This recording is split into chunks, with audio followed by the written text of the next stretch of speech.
Saludos, damas y caballeros. Bienvenidos al segundo conversatorio virtual de la Oficina de Ética Gubernamental de Puerto Rico, titulado La experiencia anticorrupción. En esta ocasión conversamos con las jefas de cada una de las instituciones gubernamentales dedicadas a combatir la corrupción en Puerto Rico. Me refiero a la Oficina del Contralor, al panel sobre el Fiscal Especial Independiente y a la Oficina del Inspector General. Cada una de nuestras instituciones posee una jurisdicción y un perfil organizacional distinto, pero juntas balanceamos factores preventivos y fiscalizadores que nos permiten trabajar en colaboración para el beneficio del servicio público. Deseamos sea de su agrado.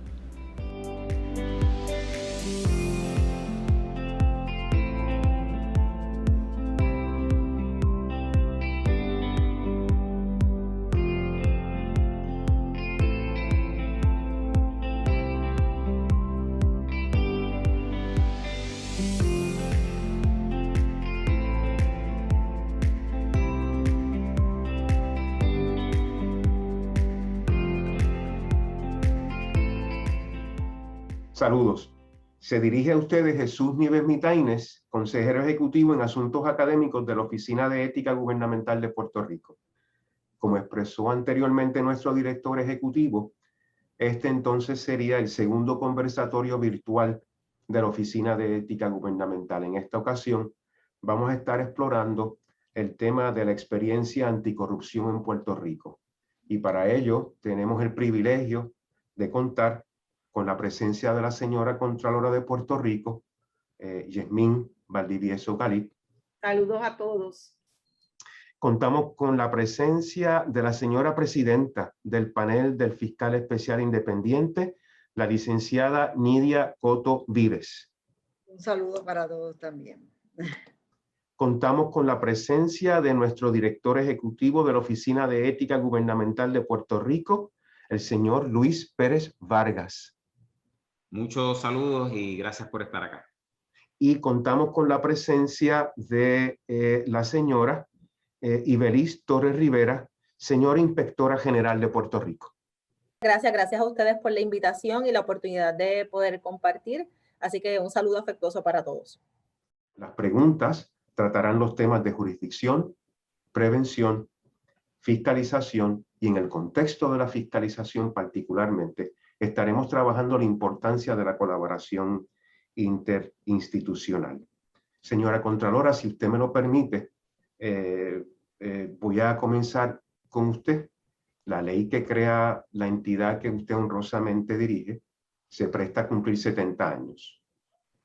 Se creó en una coyuntura en la cual se articulaba un proceso de construcción de Puerto Rico, de renovación de Puerto Rico. Posiblemente una de las décadas en el siglo XX de mayor incremento de capacidad de desarrollo económico. Su institución se integró al formato constitucional de nuestro gobierno. Usted ha tenido la oportunidad de servir en los últimos 10 y un poco más años como Contralora de esa honrosa institución. La institución ha logrado ver literalmente el desarrollo del Puerto Rico moderno, literalmente el desarrollo del servicio público moderno. Usted tiene una experiencia extraordinaria, la institución que usted dirige también.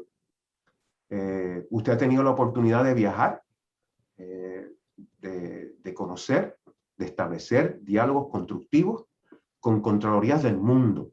Dígame, ¿por qué la Contraloría es crucial para la administración pública puertorriqueña? Ciertamente estos más de 10 años en la oficina me han dado una perspectiva que creo que pocos pueden tener de lo que es Puerto Rico, su desarrollo, las cosas buenas, las cosas malas. Pero yo creo que lo más importante aquí es entender lo que es crucial de nuestra oficina para la administración pública, y es que la Constitución de Puerto Rico en su artículo 3, sección 22, le exige o responsabiliza a la Oficina del Contralor de Puerto Rico para fiscalizar todos los ingresos, los desembolsos y las cuentas, no solo de las instrumentalidades y las agencias de gobierno, también de los municipios y más aún de entidades que reciban fondos públicos. O sea, que estamos hablando de entidades muchas veces del tercer sector sin fines de lucro. Y ese yo creo que es el poder más importante o la responsabilidad más importante que tiene la oficina. Nuevamente, la oficina a la gente a veces se le olvida, somos de rango constitucional y no solo de rango constitucional. Los padres de nuestra Constitución entendieron que al nosotros ser fiscalizadores deberíamos estar en la rama legislativa de gobierno, que son o es la rama que fiscaliza o que tiene ese poder de hacer investigaciones, etcétera.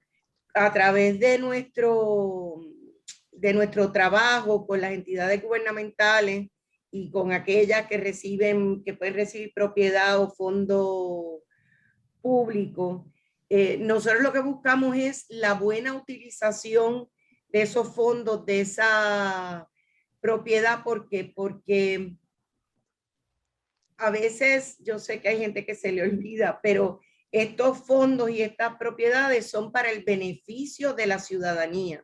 Puede que en algunos momentos a ciertos sectores, pero la idea es asegurarse de que todo el poder y todos los recursos que tiene el gobierno llegan no solo a las manos de aquellas personas y aquellas entidades que la necesitan, sino que se hace de una manera correcta y transparente. Y de esa manera podemos alertar cuando vemos que no se está cumpliendo con la ley o cuando vemos a través de nuestras auditorías que pudiera mejorarse esa administración pública. Así que, como que en resumen, nuestra oficina, la oficina del Contralor, tiene la misión de fiscalizar las transacciones de la propiedad y de los fondos públicos con independencia y objetividad, que yo creo que eso es de las cosas más importantes, o independencia y objetividad para determinar si se ha cumplido con la ley.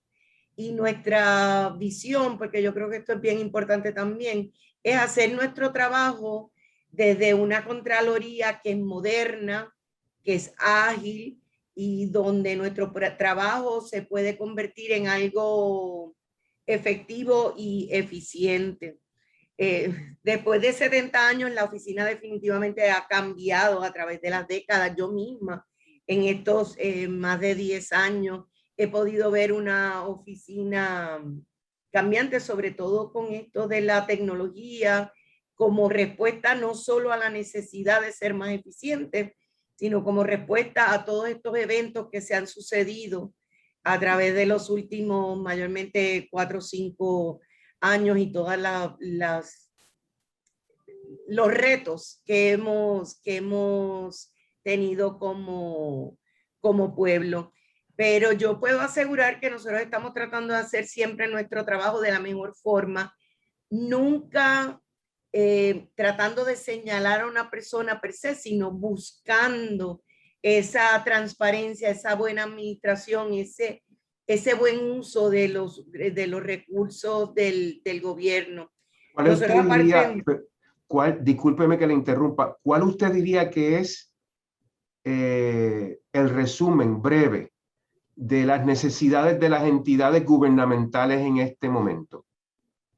Bueno, esto es difícil de cumplir, pero esto es bastante sencillo de señalar y después de toda la experiencia que hemos tenido. Mira, primero que todo, el gobierno ha querido achicarse y supuestamente usar los recursos de una manera mejor y de repente nos damos cuenta que el gobierno tiene todos los recursos humanos que necesita para hacer la labor y dar los servicios y rendir los servicios que Puerto Rico necesita. Y desde ese punto de vista también, al tener menos gente, menos controles internos se ven en las entidades. Un problema enorme es el desconocimiento de la ley. Y ciertamente, aunque todos sabemos que el desconocimiento de la ley no te exime de cumplirla, ciertamente el conocer la ley, la reglamentación, te ayuda a tener un mejor cumplimiento. También tenemos el problema, y de nuevo, esto es por la falta de recursos, el tener una buena supervisión. Tenemos que asegurarnos de que la gente no solo sabe hacer su trabajo, sino que lo está haciendo bien, y no solo que lo está haciendo bien, sino que también lo está haciendo a tiempo. Y de ahí la importancia tan grande que tiene la capacitación de los empleados públicos en cuanto no solo a las leyes en general, sino a lo que se espera de las funciones para las cuales tienen responsabilidad. Señora Presidenta, la ley que creó el FEI se acerca a cumplir 33 años. En esos 33 años yo estaba revisando el website del panel recientemente y descubrí que en esas 3 décadas el FEI ha tramitado más de 1.700 casos y ha prosperado en más de 1.600. Ese número es una cosa extraordinaria. No es solamente positivo, eso no debe tener precedente. ¿Cómo fue que esta institución, vamos a empezar, ¿por qué se creó el FEI? Bueno, muy buenos días y un saludo para todos, y pues aunque sea a través de este sistema de Zoom y a la distancia, pues podernos ver y compartir este tema. La ley del FEI, que es la ley 2 del 1988, se crea como una respuesta al problema, ¿verdad?, que existía de la proliferación de crímenes de cuello blanco. La impunidad que el pueblo percibía en ese momento, pues llevó a tal indignación que se entendía en ese momento que era difícil para un funcionario como el secretario de Justicia, no digo que no lo pudiera hacer, sino que era difícil para un funcionario que era nombrado por el gobernador, pues procesar a sus pares o las personas con las que estaba continuamente reunido, ¿verdad? Y compartiendo las labores gubernamentales. Y esa es la respuesta que se dio en ese momento determinado. Se crea esta institución con la función de procesar a los altos funcionarios gubernamentales, según dispone la propia Ley 2.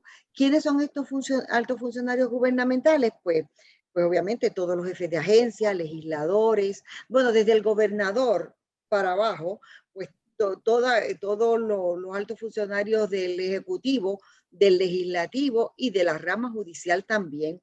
Debo apuntar que en el área del Ejecutivo se incluye a los funcionarios municipales, tanto alcaldes como legisladores municipales electos. Así que, pues, esa fue la base y la razón primordial.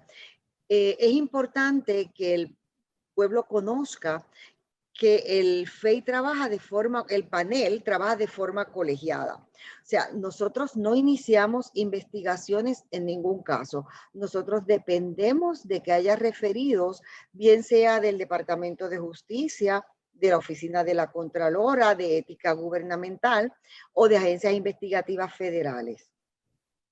En las últimas enmiendas que se le hicieron a la ley en el 2012, pues se incluyó también que pudiésemos recibir casos investigativos de la legislatura, siempre que fuesen informes de investigación avalados por el cuerpo legislativo.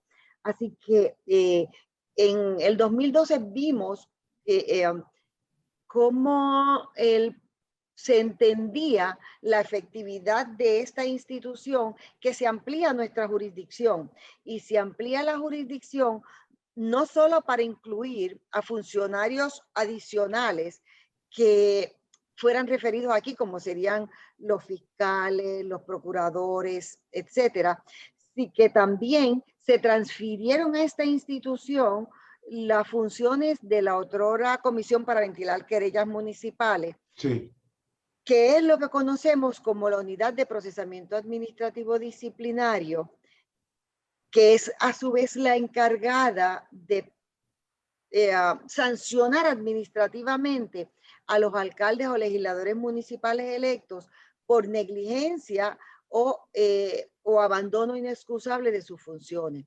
Así que esta ampliación jurisdiccional la tenemos que interpretar de una validación del trabajo que se estaba haciendo en esta institución y cuyos números pues son un poco los que antes mencionaba, de que el procesamiento que se hace es tan riguroso, y cuando los fiscales determinan ir al tribunal con una acción penal, pues son casos que han sido verdaderamente estudiados a profundidad, que ha conllevado que hayan prevalecido en el 90% de los casos que se presentan. Así que esto yo lo veo, ¿verdad? Esta enmienda del 2012 como una validación al trabajo que se venía haciendo, un reconocimiento a la confianza que el pueblo demostró en los trabajos de esta institución, y así efectivamente en sondeos que se han hecho públicamente, pues se ha reflejado que el pueblo respalda en su inmensa mayoría el trabajo que aquí se hace. Pero lo importante es que también se conozca que a veces nos sentimos atados porque nosotros no recibimos casos directamente de cualquier persona, ¿verdad? Cualquier ciudadano. Así que eso en cierta medida pues es una limitación, porque dependemos de que los casos no sean referidos. Y entonces pues hay un panel que está compuesto por 3 jueces que de forma colegiada, similar a cómo trabaja el Tribunal de Apelaciones y a cómo trabaja el Tribunal Supremo, decidimos por mayoría de sus miembros si procede la designación de un fiscal o no procede. La señora Contralora mencionaba la importancia de la tecnología, Presidenta, en la evolución de la Contraloría, como uno de sus elementos. No solamente eso, como uno de sus elementos. Fíjese que la Contraloría articuló un proyecto dedicado a analizar específicamente, no específicamente, pero fundamentalmente, el desempeño administrativo de las entidades gubernamentales en el 52, y unos 36 años después se articula este proyecto dedicado a atender el desempeño de funcionarios públicos específicos en la rama ejecutiva y más recientemente en la rama legislativa. Brevemente, ¿cómo evolucionó el FEI? ¿Pudiera subrayar eso un poco más? ¿Cómo usted, a partir de esta mirada que usted puede llevar a cabo ahora, cómo usted ve que evolucionó el FEI? Bueno, mira, en términos de la tecnología específicamente, pues ciertamente es un reto hoy en día procesar ciertos crímenes de cuello blanco, porque hemos visto cómo a veces la comisión de delitos, podríamos decir que hasta mutan, ¿verdad? En la comisión de los delitos, y cómo se ha utilizado la tecnología para cometer mayores delitos, tratando de esquivar, si podríamos decirlo, o de evadir la supervisión directa que se hace. Así que eso pues verdaderamente es un reto, porque a veces también tenemos grandes limitaciones en el procesamiento, como podríamos decir, por ejemplo, sabemos que a nivel de la jurisdicción federal tienen unos recursos, ¿verdad?, para interceptar, digamos, llamadas telefónicas o acceder a conversaciones privadas. Nosotros no contamos con ese tipo de recursos por limitaciones legales, no porque no querramos tenerlo, sino por limitaciones legales, propiamente dicho.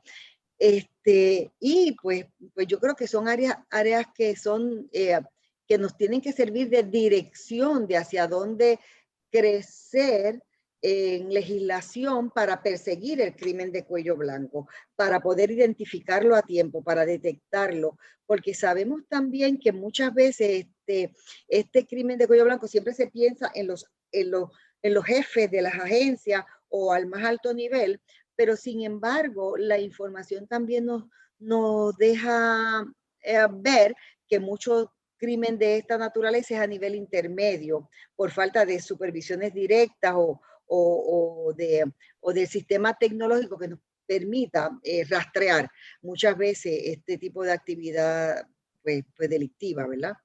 Lo que nos lleva al comportamiento individual.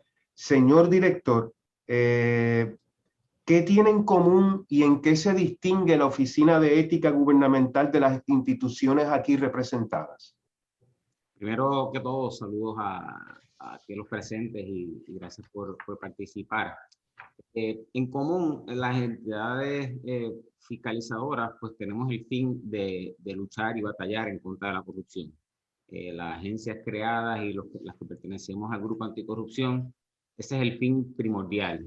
Cómo aportamos a este mal social, que bien se menciona, la corrupción en el aspecto social, que el individuo lo lleva a la toma de decisiones desviadas. Y entonces estamos nosotros para hacer ese trabajo. Y esa es la importancia, ese es el trabajo en conjunto. ¿Qué diferencia? La importancia de este grupo muestra que cada una de las agencias fiscalizadoras es un eslabón.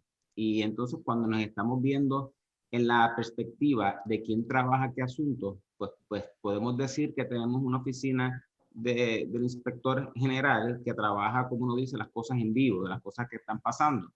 Tenemos entonces la oficina del Contralor que entra posterior a unas auditorías, la oficina de ética gubernamental que tiene acepciones penales y administrativas en cuanto a nuestra propia ley, y los asuntos administrativos los trabajamos nosotros y se procesan en una agencia cuasi judicial en el proceso de procesar servidores públicos que violentan las disposiciones de nuestra ley.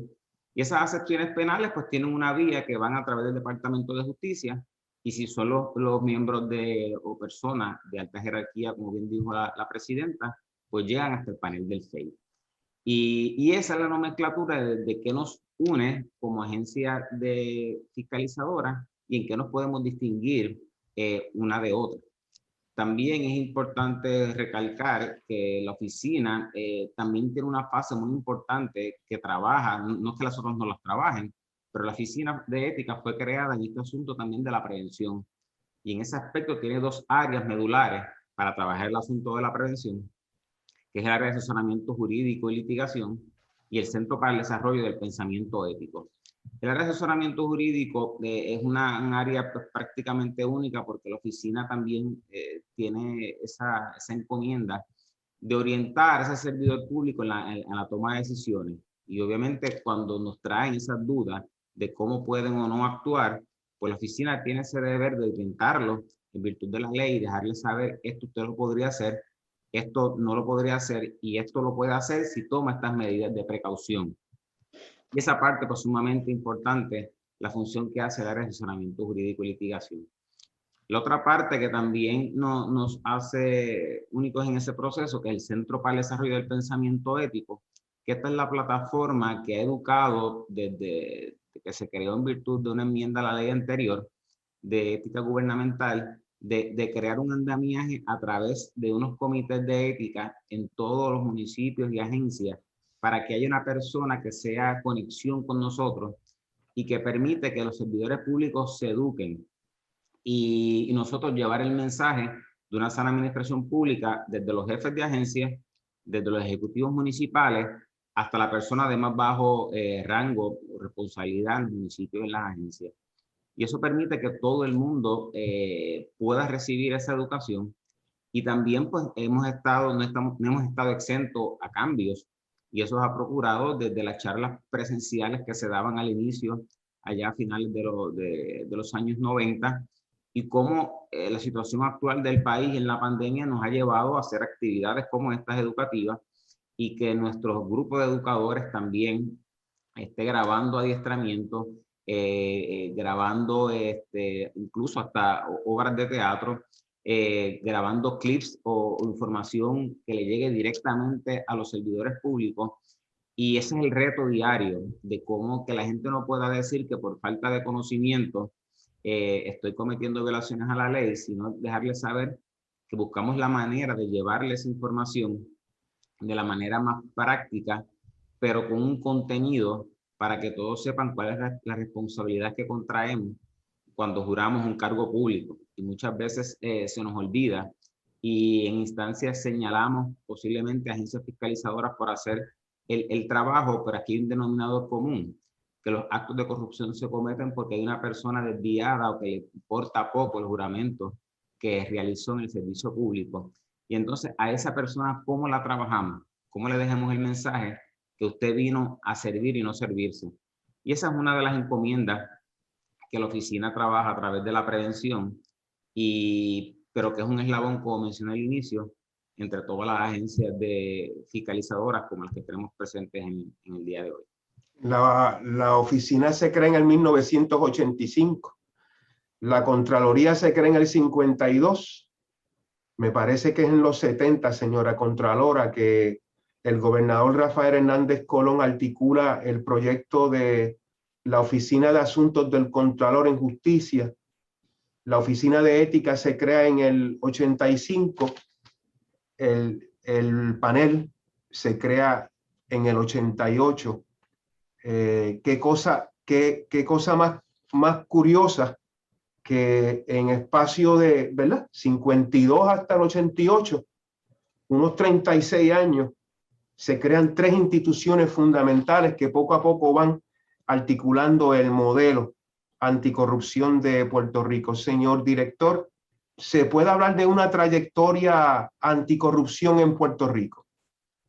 Definitivamente, y cuando vamos, si queremos ir un poco más atrás, desde 1903, 1905, los gobernadores designados por los Estados Unidos para gobernar el país, habían creado órdenes ejecutivas que limitaban que personas no podían intervenir en los asuntos de interés que les reflejaran conflictos de interés cuando tenían que hacer ventas al gobierno insular, y órdenes ejecutivas de 1910 que trabajaban la participación o el beneficio que podía tener un servidor público de aquella época. O sea que estamos viendo de que al inicio de los 1900 ya había una intención o ya se había identificado posibles acciones de servidores públicos de entonces que requerían o que requirieron en ese momento ya tomar órdenes ejecutivas tan temprano en ese siglo pasado. Y obviamente la trayectoria nos ha llevado muchas leyes que se rigieron todavía antes de la ley de gobernadores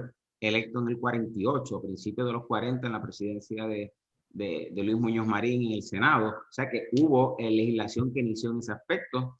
Y como bien menciona Jesús, pues ya la Contraloría formalmente en nuestra Constitución, la Oficina de Ética en el 85, el panel del FEI en el 88, la Oficina de la Inspectora General en el 2017, y enmiendas que han surgido, porque muchas veces también se habla de por qué los cambios, y es porque las necesidades de que había en el 52 no son las mismas de ahora, y por eso es que las leyes se enmiendan y requieren atemperarse a la realidad actual. Las violaciones que se cometían en el 85 cuando se crea la ley de ética gubernamental, pues no son las mismas que pasan ahora, y por eso hubo una nueva ley en el 2012 y se está promoviendo un nuevo proyecto de ley ahora para traer otras garras en la lucha contra la corrupción, igual que mencionó la presidenta, porque se incorporó en un momento dado otro alcance de cómo se pueden referir asuntos al panel del FEI para trabajar cambios en auditoría de la oficina del contador o de la inspectora. Y entonces cuando uno suma esa hoja de vida que ha tenido el gobierno de Puerto Rico en el aspecto anticorrupción, pues sí ha habido una cultura que no es un asunto reciente, como quizás se ha querido dejar ver. Es una trayectoria lastimosa de que siempre ha habido asuntos de corrupción, y entonces pues uno siempre está a la expectativa de cómo uno puede atender esos aspectos y cómo uno puede estar viendo que en instancias se le da vuelta a la ley, y entonces uno dice, pues esto es lo que está pasando, pues estoy haciendo de esta manera, yo lo audito de esta forma, yo investigo de esta forma, o yo proceso de esta forma, o yo necesito este tipo de enmienda o ajuste para poder atender situaciones que se nos pueden estar escapando en la lucha contra la corrupción. El historial anticorrupción en el país es claro, pero no se detiene. Definitivamente debe continuar. La primera pregunta que le quería compartir va en la línea de cómo es que la institución se ha organizado para enfrentar los retos que en la actualidad vive Puerto Rico, y la diseñamos en función de darle a usted una oportunidad para asumir posición con respecto a lo que la institución contribuye a la lucha contra la corrupción en Puerto Rico. Claro, yo debo decir primeramente que yo me siento sumamente orgullosa de que la Oficina del Inspector General ha logrado el establecimiento de un nuevo ente que agrupa a todos los auditores del gobierno de la rama ejecutiva de forma tal que se le pudiese dar un total criterio de independencia y maximizar la función que se realizaba de auditoría en las dependencias gubernamentales, porque tal como expone la propia exposición de motivos de la Ley 15 del 2017, que es la Ley Orgánica de la Oficina del Inspector General, sí, antes estos auditores les respondían directamente a los jefes de las agencias o a la autoridad nominadora, lo que resultaba en una gestión poco efectiva en el desempeño de las labores, porque no había unas consecuencias más allá de las intervenciones que se realizaban o quizás no se tramitaban de la manera en que debía de hacerse. ¿A qué se debe eso? Ese punto es bien importante, inspectora, porque eso abona al seguimiento de los proyectos. En su experiencia, ¿a qué usted cree que se debía eso? Realmente se debe a que se respondía directamente a las autoridades nominadoras y eran ellos los supervisores de los trabajos de auditoría que realizaban los auditores internos en las agencias, y propiciaba, tal como establece la ley, una independencia de criterio, una falta de liderato para tomar determinaciones más allá de las que el jefe de la agencia pudiese establecer. Así que la Oficina del Inspector General agrupa en un organismo totalmente independiente, en un ente independiente, a todos estos funcionarios que ya trabajaban en el gobierno de Puerto Rico como auditores internos, a un ente con total imparcialidad, con total independencia de criterio, autónomo, para aprovechar todo ese conocimiento que había sobre la auditoría interna y, ¿verdad?, poder canalizar los trabajos que se realizan de forma efectiva, establecer un plan de intervención que pudiera propiciar o que pueda propiciar herramientas que fomenten una sana administración pública, que pueda canalizarse los trabajos adecuadamente dentro de los indicadores de riesgo que mayor existen dentro del aparato gubernamental. En ese sentido, bajo las facultades y poderes que se han conferido a la Oficina del Inspector General, además se le ha dado el poder de tener la parte de la fiscalización, la prevención y multar a aquellas personas que no actúen conforme a lo que la ley 15 ese o las leyes bajo la jurisdicción del Inspector General. En ese proceso de integrar a los auditores internos que laboraban en entidades gubernamentales particulares, en ese proceso de integrarlos ahora a una entidad, como usted muy bien indica, y tiene las características que necesita para enriquecer su capacidad y desarrollar su eficiencia, una entidad autónoma, ¿verdad? Con independencia de criterio. En ese proceso, ¿cómo la institución está asegurándose de que maximiza todo ese conocimiento para organizarlo y dirigirlo a la atención de las necesidades que se han identificado hasta el presente? Bien, la Oficina del Inspector General interviene de forma preventiva. El propósito es que dentro de sus responsabilidades pueda entrar en las agencias gubernamentales en cualquier etapa de un proceso administrativo. Muy bien. Entiéndase que si nosotros dentro de las distintas facultades que tenemos en ley advenimos en conocimiento de que en el proceso de una contratación gubernamental hay irregularidades ¿verdad? En dicho trámite, la oficina puede entrar sin que haya ocurrido desembolsos de fondos públicos. Podemos entrar en la fase de pagos a ese contrato. Podemos entrar en la fase de implementación y ejecución, o sea, en cualquier etapa del proceso administrativo, ya sea para contratación, ya sea para recursos humanos, ya sea para procesos administrativos, compras, subastas, la oficina está facultada para poder intervenir. Eso ciertamente permite que la fiscalización se dé de una manera más efectiva, porque puedes tener la posibilidad de un organismo que al entrar en conocimiento de cualquier irregularidad en el gobierno puede ejecutar y llevar a cabo un proceso de intervención. Eso es muy similar, ¿verdad? Y lo que busca la Oficina del Inspector General es un proceso muy similar a lo que ya estaba constituido en el gobierno federal con las oficinas de los inspectores generales federales. Sí. Que pueden, ¿verdad?, tener esas intervenciones en las entidades para canalizar los trabajos de fiscalización, para llevar a cabo las auditorías preventivas, para llevar a cabo procesos investigativos también, porque la oficina también está facultada para llevar procesos investigativos en cualquier etapa. Además, es importante mencionar que la oficina no solamente lleva el rol de fiscalización, también tiene la parte preventiva y la parte educativa. En otras palabras, estamos facultados para requerirle a los empleados gubernamentales que se capaciten en materia de administración pública. Para eso, la oficina ha desarrollado un abarcador sistema de capacitación donde ya hemos impactado más de 600 servidores públicos, y de los nuevos jefes de agencia que han sido designados, ya el 80% en materia específicamente administrativa sobre los controles internos y los asuntos puntuales de la legislación vigente a los que deben prestar atención, porque ya informes previos de la Oficina del Contralor de Puerto Rico, informes previos de la Oficina de Ética Gubernamental, como, ¿verdad?, la que dirige el director Luis Pérez, han establecido, ¿verdad?, red flags, por decir de alguna manera, de dónde se falla en la gestión pública, de cuáles son esos puntos medulares donde los jefes de las agencias quizás no están prestando la atención necesaria y que hay que poner un mayor empeño en la administración.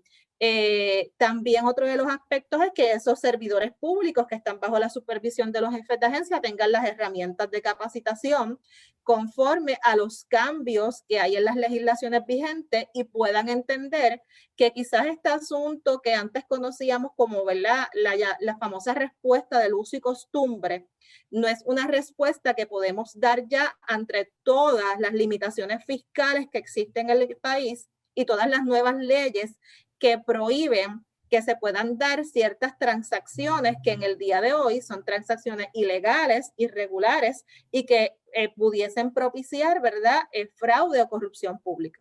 Señora Contralora, retornando al tema de la evolución de las instituciones y del modelo anticorrupción que poco a poco se ha ido desarrollando en Puerto Rico, compártanos más sobre cómo usted, desde este punto en su trayectoria de vida y de servicio, puede mirar y decir cómo esa institución ha evolucionado, cómo se ha adaptado a situaciones cambiantes, a dinámicas retantes, a situaciones inesperadas, trascendiendo escollos y logrando siempre sus objetivos.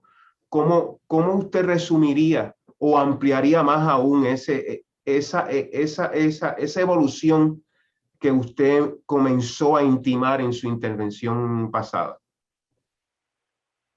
Mira, esto es una historia y yo creo que todos sabemos que nada se puede quedar igual, las cosas hay que ir cambiando, y ciertamente a la oficina, después de su creación, o sea, de la creación del puesto de Contralor en la Constitución, de la creación de la oficina del Contralor, a través de los años se nos fue responsabilizando por otras cosas que eran importantes y que el gobierno entendía que era importante que se llevaran, y de ahí que en 1964 se nos asignó el registro de pérdidas e irregularidades, en el 1975 se nos responsabilidad por llevar el registro de contratos, que al día de hoy yo entiendo que es la herramienta más importante en cuanto a la transparencia del quehacer gubernamental. De ahí el registro de puestos, el registro de contratación, de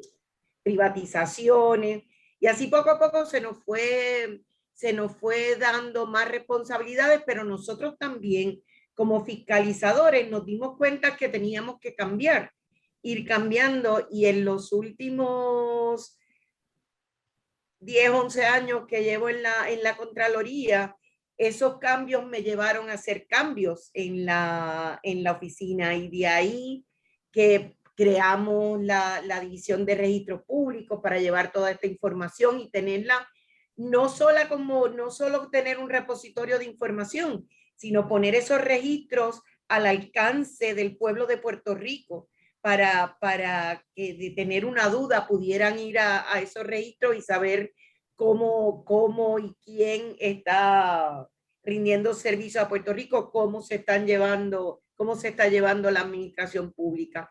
De ahí que creamos también en el 2011 la división que para mí es el bebé de la oficina, que es la división de análisis forense, análisis de bases de datos forense digital. Todos sabemos que en las últimas décadas los avances tecnológicos han hecho que ya las cosas no necesariamente haya un papel que nosotros podamos ver, y pues tuvimos que movernos con los adelantos tecnológicos a crear esta división, no solo para hacer las auditorías un poco más eficientes, donde podemos entrar a las bases de datos y hacer pruebas que nos ayudan a determinar esas banderitas de lugares donde pudiera haber problemas, pero también porque la corrupción y porque el fraude no deja de ocurrir con la tecnología,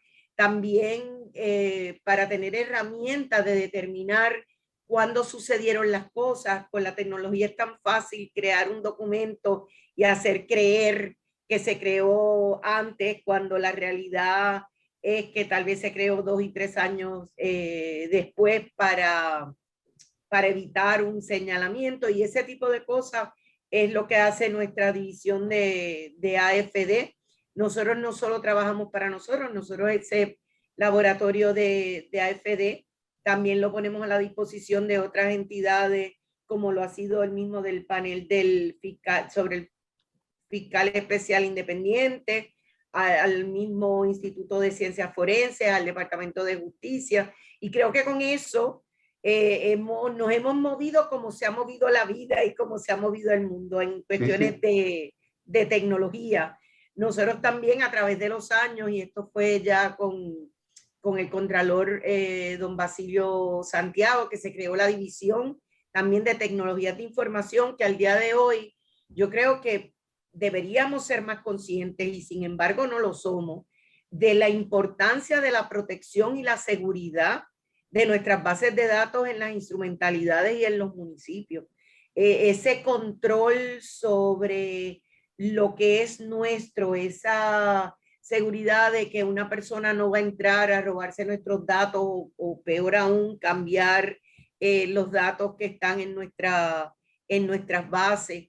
La oficina, de nuevo, de un fiscalizador se movió también a darse cuenta que si teníamos tanta información y conocíamos tanto, teníamos que compartir ese conocimiento, y de ahí que comenzamos a dar orientaciones para aquellas entidades, municipios, que quisieran hacer transacciones que muchas veces, como hablábamos del desconocimiento de la ley, tal vez cuando ya nosotros llegábamos a fiscalizar algo se había hecho mal, y pues ya era tarde. De ahí que nuestra oficina de asesores legales provee orientaciones. Nosotros nunca tomaremos decisiones por ninguna agencia ni por ningún jefe de agencia, pero sí podemos orientar a lo que provee la ley. De esa manera poder reducir lo que pudiera ser una pérdida de fondos o de propiedad pública. Y de nuevo, también la capacitación, que es un problema tan importante, la falta de conocimiento. Nos hemos tenido que mover a hacer de la Oficina de Prevención y de Orientaciones Externas muy bien. algo bien importante, sí, para asegurarnos de que las personas están preparadas y que podemos tener una mejor administración pública. Los cursos han ido aumentando con el pasar de los años. El volumen de cursos, pero los temas también. ¿Pudiera hablarnos brevemente sobre esas nuevas líneas de adiestramiento? Mira, de una oficina que estaba más, donde veíamos, pues hay que orientar a los directores de finanzas, hay que explicarle a los preinterventores cuáles son sus responsabilidades. La realidad es que nos dimos cuenta que campo había para capacitar, que necesidad había, y no solo necesariamente en esto es lo que dice la ley, teníamos que capacitar de una manera mucho más amplia, y de ahí que nosotros ahora mismo proveemos, y voy a leerte una lista de adiestramientos en la administración de los recursos del gobierno, en contratación gubernamental, donde cientos de millones de dólares se invierten cada año, sobre corrupción, lo que es un servidor público, sus responsabilidades, qué se espera de ellos, los valores en el servicio público, sobre los procesos de compras, cuentas para pagar y desembolso. También damos adiestramiento sobre el uso, el control, la custodia, la contabilidad de la propiedad, el uso de los fondos públicos en gastos sin utilidad, sobre construcción, controles internos en los sistemas de información,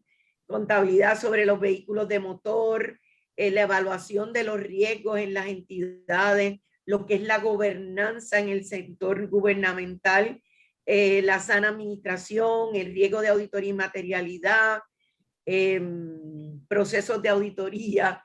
Bueno, y seguiremos sí, aumentando los adiestramientos según las necesidades que nosotros veamos a través de lo que encontramos en nuestra auditoría. Sí, yo creo que el perfil del servidor público en términos de su capacitación debe evolucionar conforme cambian las condiciones materiales, y en gran medida eso depende de lo que entidades gubernamentales como la Oficina del Contralor, la Oficina del Panel y la Oficina de Ética Gubernamental, y más recientemente la Oficina de la Inspectora General, que entre sus responsabilidades tiene evaluar los niveles de eficiencia y efectividad en la gestión pública. Eso es una cosa extraordinaria, y que también tiene un compromiso con la cuestión educativa. Pues yo creo que son alternativas fundamentales. Señora Presidenta, ¿pudiera por favor hablarnos un poco sobre cómo usted en esta etapa de su proyecto, en esta etapa de su servicio, cómo usted ve el problema de la corrupción en Puerto Rico? Bueno, antes de pasar de lleno a la contestación a esta pregunta, quisiera pues brevemente retomar la exposición del director de ética en el sentido de cómo él nos recrea a través de la historia, cómo se han ido creando las distintas instituciones para combatir la corrupción, ¿verdad? Sin embargo, para mí es bien importante, más que el hecho de que en un momento determinado se crean agencias e instituciones para combatir la corrupción, es si realmente estamos comprometidos con combatir la corrupción. Porque más allá del nivel institucional, de que tengamos distintas agencias que así lo hagan, yo tengo una gran frustración. Y una gran frustración es que yo no veo que haya el compromiso gubernamental de todas las administraciones indistintamente de apoyar y reforzar el trabajo que se hace en estas oficinas. ¿Y a qué me refiero? Porque podemos tener distintas agencias o normas para combatir la corrupción. Sin embargo, vemos cómo cada día más estamos limitados en recursos para poder hacer un trabajo efectivo, ¿verdad? Y hablo de la experiencia propia, o sea, aquí con 13 empleados a nivel administrativo, pues todo el mundo espera que se hagan maravillas con tantos casos que tenemos ante nuestra consideración. También vemos cómo cuando se llevan a cabo procesos legales, el ataque virulento y falaz inclusive de personas que ocupan cargos gubernamentales de alto nivel, que juraron defender las instituciones gubernamentales, pues si les tocan a las personas que son allegados de su partido político, cómo atacan estas instituciones, lo que conlleva a su vez pues que crear desconfianza en el público. O sea, que no es solamente crear organismos por crearlos, sino cómo le doy los recursos, estabilidad fiscal, tanto a ética como a la Contralora, como a esta institución, para que podamos realmente combatir la corrupción, si es que verdad, ese es el fin último. Mira, yo en cuanto a la corrupción propiamente dicho, pues es difícil encontrar alguna palabra que lo defina, porque sabemos que la corrupción ya no es una ofensa contra una persona, que es una ofensa contra el pueblo, ¿verdad? Así que realmente, pues no, es difícil encontrar una palabra que tú puedas definir la corrupción. Sin embargo, cuando vemos cómo de formas a niveles tan sencillos, pues la gente empieza por apartarse de lo que es su función y ni tan siquiera piensan que al apartarse de su función están incurriendo en actos de corrupción. O sea, esa falta de conciencia de dónde yo estoy dejando de cumplir ya con mis funciones para aprovecharme de la posición que obtengo para mi beneficio personal. Y entonces, y lo que ya está trillado y que se ha dicho tanto, y es que las personas empiezan pues por apropiarse de cosas simples, mínimas, y acaban cometiendo los mayores actos de corrupción. Así que realmente yo creo que tenemos que insistir en el tema, como decía la Contralora, de la educación al pueblo, de qué constituyen los actos de corrupción, porque yo creo que en muchas personas no hay la conciencia real de qué constituye un acto de corrupción. Y a veces, inclusive lo vemos mucho en los municipios, que pretenden manejar los municipios como si fueran negocios privados y se incurren en muchos actos de corrupción precisamente pues por ese desconocimiento, ¿verdad?, de la ley y de cómo manejarlo. ¿Cuál es el costo, señora presidenta, de litigar un caso de corrupción? ¿Cuál es el costo? Pues mira, el costo va a variar de las distintas etapas. Si son casos en que se trata de una investigación a nivel de esta institución, pero que en épocas tempranas del litigio judicial la persona levanta las manos, acepta su culpabilidad o llega a un acuerdo, a un preacuerdo transaccional en el caso, pues la investigación podría a nivel, ¿verdad?, primario estar costando entre 35,000 o 50,000 dólares. Pero cuando ya se convierte muy litigioso por año, bien sea a nivel del Tribunal Superior, del Apelativo, del Supremo, pues son costos insospechados. Y con un presupuesto de 2.9 millones, realmente, pues, nosotros podemos atender y acometer con mucho éxito los recursos a nivel administrativo. Pero una vez trasciende al ámbito judicial, ya nosotros estamos, ¿verdad?, no podemos en forma alguna controlarlo, ni controlar las apelaciones al apelativo, ni al Supremo, y los costos entonces son pues insospechados. Pero lo más importante en los casos de corrupción no es el costo. Nos puede costar lo que sea, pero lo importante es erradicar la corrupción. Muchas personas piensan que lo más importante en erradicar la corrupción es el proceso mismo, y que la persona pues salga convicta o presa o que cumpla una probatoria. Para mí lo más importante en combatir la corrupción es sacar al corrupto del gobierno. Eso es lo más importante. Entonces, muchas veces las personas piensan, ay bendito, pero es que lo están procesando por $1,000, $2,000, cuando el procesamiento es mucho más costoso. Bueno, pues entonces díganle a las personas a los rateros que roban en las tiendas todos los días, carteras y cosas de menor valor, ¿verdad? O camisas, pues que no los procesen porque siempre va a costar más. Pero tú tienes que, pues realmente procesarlo. Y para mí, vuelvo y te digo, lo más importante es sacar al corrupto del gobierno. No permitirle, en eso creo que el Código Anticorrupción del 2018 es bien importante. ¿Por qué? Porque también no le va a permitir que pueda participar de eventos eleccionarios futuros. Así que de una vez y por todas tenemos que cerrarle las puertas a estas personas. Cerrarle las puertas, y todavía creo más, hay que cerrarle las puertas no solamente a nivel gubernamental, sino que tenemos que ver cómo se las cerramos a niveles municipales, porque vemos personas que no salen electas por actos de corrupción y luego, pues en los municipios hacen negocios de una forma que la palabra que se me viene a la mente es muy fuerte, ¿verdad? Pero es ofensivo, por no llamarlo de otra forma. Así que pues realmente estamos ante un problema, como decía un poquito en la intervención anterior, muy complejo, que parece que es autoinmune, que muta, que cada día... Lo es.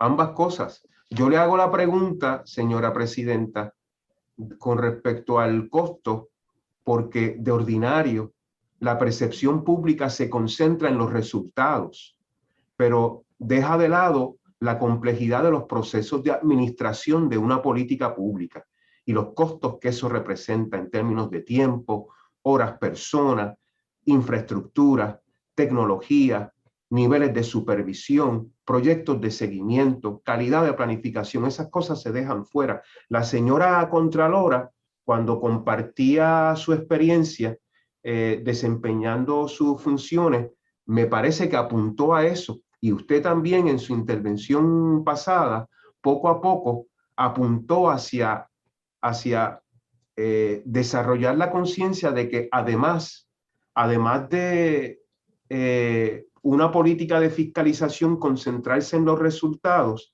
también tiene que concentrarse en tener los recursos materiales y humanos que necesita para poder llevar a cabo el trabajo que requiere los deberes ministeriales de instituciones de la calidad, ¿verdad?, que ustedes representan aquí. Señor director. Un punto Sí, brevemente, un punto sí. nada más.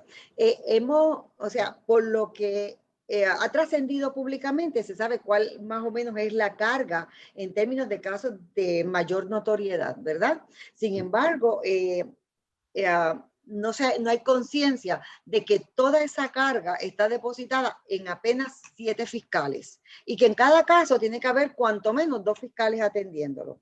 Así que esto es solamente un ejemplo de las dificultades y las grandes limitaciones que tenemos. Y ahí era que hablaba del compromiso que tenemos que tener, no solamente para crear agencias para combatir la corrupción, es darle los recursos y luego no atacarlas, porque el caso que se esté procesando sea el de alguna persona conocida o allegada, o me toca o me duele. A todos nos duele tener que procesar estos casos, sean conocidos o no sean conocidos, pero hay que hacerlo porque sencillamente ya el pueblo no tolera más la corrupción.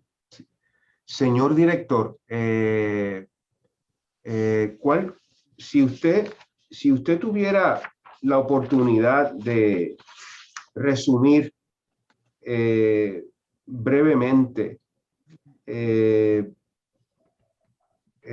¿cuál ha sido la experiencia de la Oficina de Ética Gubernamental enfrentando el problema de la corrupción? ¿Cuáles son los casos de corrupción, digamos, más usuales o más repetidos o más difundidos que la institución ha identificado con el pasar de los años? En ese punto en particular que nos presenta Jesús, la oficina ha llevado la tarea en la pasada década para poder llegar a esa conclusión, identificar cuáles son los casos. Se crearon las radiografías de la corrupción. Y la primera radiografía que tomó el tiempo de la creación de la Ley 12 de 1990 hasta el 2009, pues recogió violaciones a la Ley 12. Luego vino la segunda radiografía del 2009 al 16, que trajo ya el complemento de las violaciones a la ley, tanto la Ley 12 como la Ley 1, que es la ley vigente. Y la radiografía 3 que la estrenamos hace unos meses, que recogía violaciones solamente a la Ley 1, desde el periodo del 2012 hasta el 2020. Y esas radiografías nos pudieron llevar tanto a ver como a internalizar cuál ha sido la práctica de estos servidores públicos que se han desviado de su juramento de servir bien e íntegramente al país en sus ejecutorias diarias, divorciados de ese juramento. Y obviamente que los invitamos a que la busquen en nuestras redes sociales. Siempre se identifica la mayor actividad, son los fondos públicos. Cómo la persona que está en una posición puede llegarse beneficios públicos en dinero. Cómo yo puedo tomar una actividad que yo tenga el control y pueda retener un dinero. Todavía se ve de manera desmedida la utilización de vehículos públicos para fines privados, la utilización de instalaciones públicas para un fin no público. Todavía se puede ver la utilización de tarjetas de crédito de menor escala, pero se ve para asuntos que no son la función gubernamental, el uso de información confidencial, el uso de tecnología, los equipos que se le están entregando, y ahora en esta pandemia es otra responsabilidad que tienen que tener las agencias de gobiernos y los municipios, porque en este asunto del trabajo remoto hay mucha propiedad pública en la calle, y entonces hay que buscar la forma de monitorear que el uso sea correcto a esas computadoras, a esas iPads, a esos teléfonos que se han entregado para que la actividad gubernamental pueda continuar, pero requiere una fiscalización para usos públicos. Y entonces cuando vemos este breve resumen de las actividades que las personas se pueden desviar para beneficiarse de la función gubernamental o del acceso que tienen a tecnología, pues hemos podido ver que a lo largo de esta radiografía los números se mantienen en la misma proporción en cuanto a esta utilización.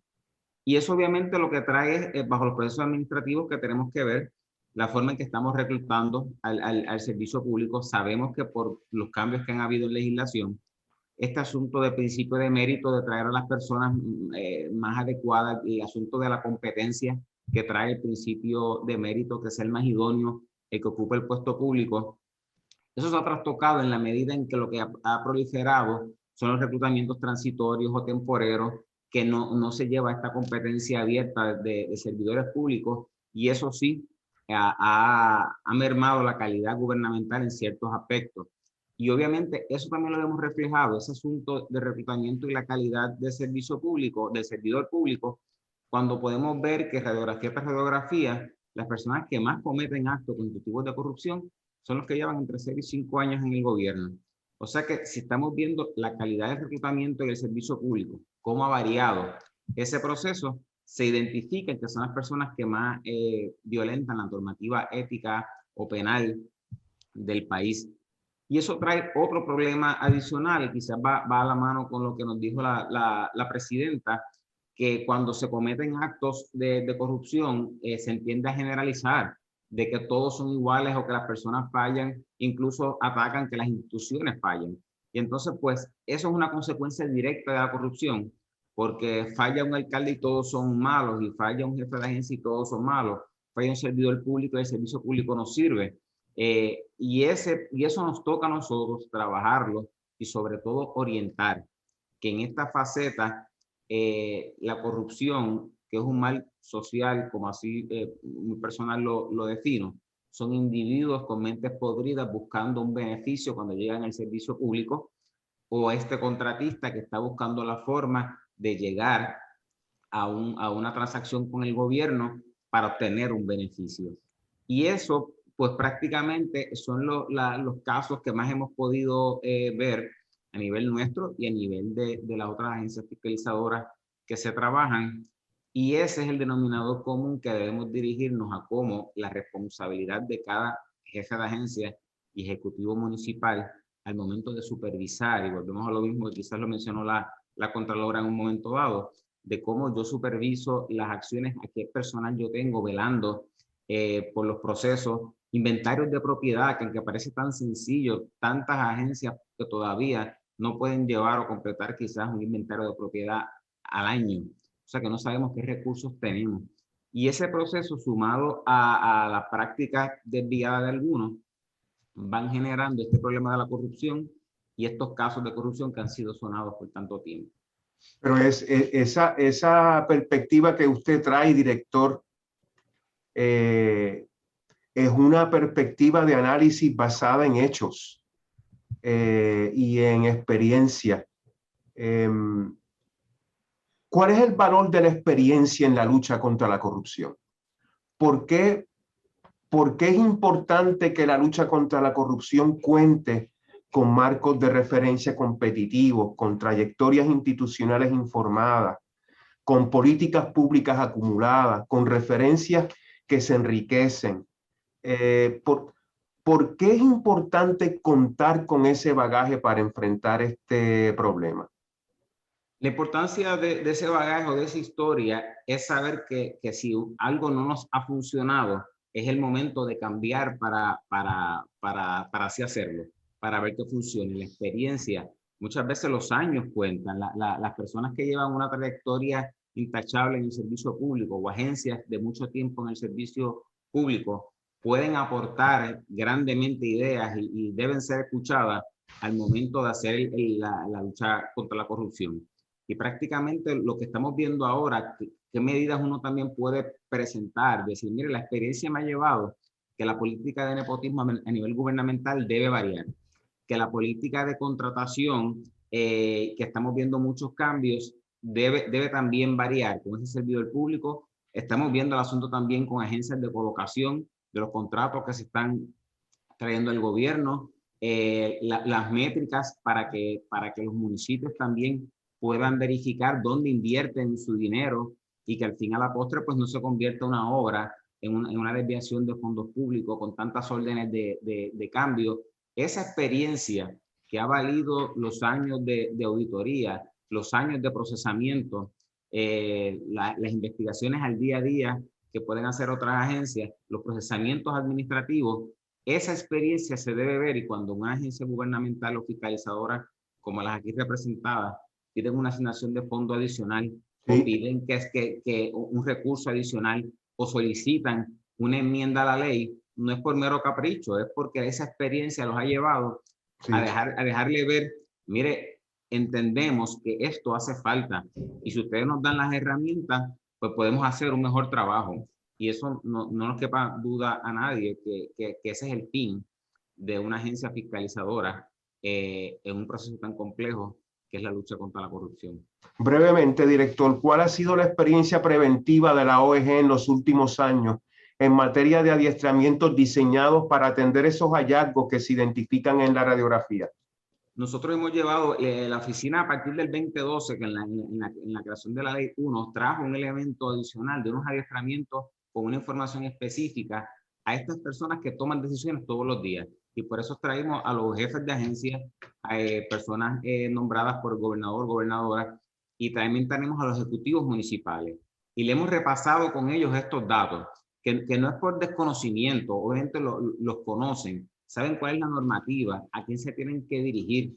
Y de eso igual, esa experiencia de prevención se une, porque la contadora en sus adiestramientos toca aparte, el panel del FEI también toca, sí, esa información. Hemos incorporado también a la inspectora en los adiestramientos a los jefes de agencia para que conozcan dónde es que se ha fallado. Mire, esta es la experiencia, estos son los datos. Le hemos compartido las radiografías.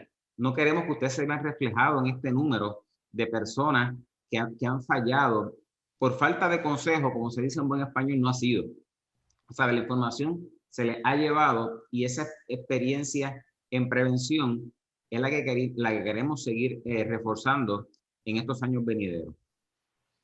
¿Cuáles son las destrezas que hace falta desarrollar entre los servidores públicos para que asimilen en su carácter individual, pero en su carácter grupal también, porque no solamente nos desempeñamos individualmente, también trabajamos y ejecutamos en grupo. ¿Cuáles son las destrezas que usted ya está trabajando en los adiestramientos que ofrece? Yo creo que debe haber un sentido de pertenencia, un sentido de responsabilidad y un sentido de conocimiento de el hecho de que una mala determinación administrativa produce una cadena de eventos que perjudica no solo a la persona que puede iniciar ese proceso de forma inadecuada, sino a todas las personas que le siguen a través de la cadena, ¿verdad?, del seguimiento que debe haber a los procesos gubernamentales. La segregación de tareas es una de las cosas medulares que debe de haber dentro de las oficinas del gobierno. Este asunto de que este conocimiento es mío, yo sé hacerlo y no transfiero mi conocimiento, es algo que a veces observamos y que realmente produce que la gestión pública se dé de manera desacertada, porque el propósito, como usted bien indica, es que todos los organismos gubernamentales tienen que trabajar como un componente tanto en equipo interno como en equipo externo. Muy bien, muy bien. Las organizaciones de gobierno tienen que entender que una dependen de la otra. Sí. Y que no puede haber tal cosa como caciques o jefes individuales para llevar a cabo la gestión gubernamental. Todo tiene que transformarse en un colectivo y eso debe empezar internamente. Hay mucho personal capacitado dentro del gobierno, hay mucho personal, mucho servidor público capacitado. De hecho, yo me siento sumamente orgullosa del personal que hay en la oficina del Inspector General de Puerto Rico, personal capacitado, personal comprometido, personal que quiera llevar a cabo sus funciones, y yo estoy segura que ese factor se repite dentro de muchas dependencias, pero también hay que reconocer que se tiene que dar herramientas de trabajo, que hay que dar capacitación y actualización de los trabajos que se realizan, y muchas veces eso es una responsabilidad de los supervisores y de los jefes de las agencias en promover que sus empleados tengan la capacitación que necesitan. Otro aspecto es que cuando hay empleados que se salen de la norma, que no cumplen con las normas y las responsabilidades que hay dentro del servicio público, hay que tomar las medidas correctivas. Porque si no se toman, a la larga, ¿qué ocurre? Se identifican patrones que se repiten. Tú tienes un empleado comprometido que tiene a su lado un empleado que no necesariamente está comprometido y que no ejerce su función cabalmente, pero ese empleado que está al lado no tiene consecuencias. ¿Qué ocurre con el empleado que está haciendo su trabajo de manera correcta? Se desanima, se siente desmotivado, se siente, ¿para qué yo lo voy a hacer si fulano o sutano, ¿verdad?, no realiza su trabajo competentemente y no pasa nada mientras que yo estoy aquí sacrificándome y yo no tengo ningún beneficio sobre esto? Pues en ese sentido hay que tomar acciones correctivas y disciplinarias sobre los empleados que no ejercen su labor correctamente, y hay que buscar también algún mecanismo para fomentar dentro de las limitaciones fiscales que tenemos y premiar el trabajo bien realizado de aquellos empleados que sí tienen el compromiso con el servicio público. Y muchas veces, con que le demos las herramientas de capacitación y las herramientas de trabajo efectivas, puede ser quizás un primer paso para la motivación de ese empleado. ¿Cómo este mensaje llega? Fíjese, usted está haciendo un planteamiento que integra asuntos de recursos humanos, porque es un planteamiento que subraya la importancia de la calidad y el desarrollo de la calidad del servidor público. Número 2, también su planteamiento hace referencia a transacciones. No solamente al desempeño del individuo, sino al resultado final que caracteriza una transacción. Entiéndase un contrato. Y usted también, implícitamente, yo le escucho haciendo planteamientos con respecto a la importancia que tiene la calidad de la gerencia y de la supervisión. Ese es un mensaje poderoso, señora. Ese es un mensaje que tiene diversos componentes. ¿Cómo cómo los adiestramientos que usted ofrece, de hecho, inspectora, usted está hablando de transformar la manera estructural de operar la calidad del servicio público. ¿Cómo un planteamiento como ese, a través de los adiestramientos que usted ofrece, llega a las autoridades nominadoras de las agencias y a los primeros ejecutivos de los municipios para que lo asuman como política pública? Bien, en las agencias gubernamentales, ¿verdad? Principalmente que es bajo la rama ejecutiva en la cual nosotros tenemos jurisdicción, sí, es importante señalar que nosotros hemos estado enfocando también el asunto del recurso humano a las autoridades nominadoras. Muchas veces, y yo fui jefa de agencia, cuando nosotros llegamos a dirigir un ente gubernamental, ahora estoy en una función también de autoridad nominadora, ¿verdad? Pero desde una perspectiva de fiscalización. Hay tanto trabajo que muchas veces no tomamos el tiempo de leer, de conocer la ley, algo tan simple como la ley orgánica de la oficina. Yo tengo un mensaje, ¿verdad? Repetitivo de que los jefes de agencia deben ser quienes mejor conozcan lo que establece la ley orgánica de la entidad que va a dirigir. Empezando por ahí.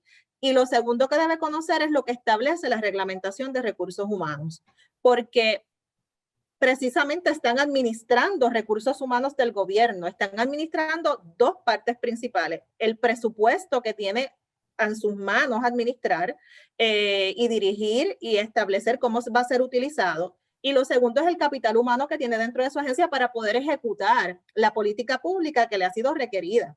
Si no conoce esas dos partes principales, que es con cuánto yo cuento administrativamente y con quién yo cuento para ejecutar, es muy difícil que un jefe de agencia pueda tener resultados efectivos al final de su gestión pública, porque medularmente tiene que haber un proceso de conocer su capital humano, de saber dónde están las deficiencias en su capital humano, para poder tomar la iniciativa de reforzar esas deficiencias y saber cuáles son las fortalezas de su equipo, porque muchas veces nosotros tenemos recursos que tienen unas fortalezas ¿verdad? Espectaculares en unas áreas que nosotros desconocemos y que no están siendo utilizados de forma maximizando ese recurso. Por eso siempre hay un llamado a maximizar el uso de los recursos existentes.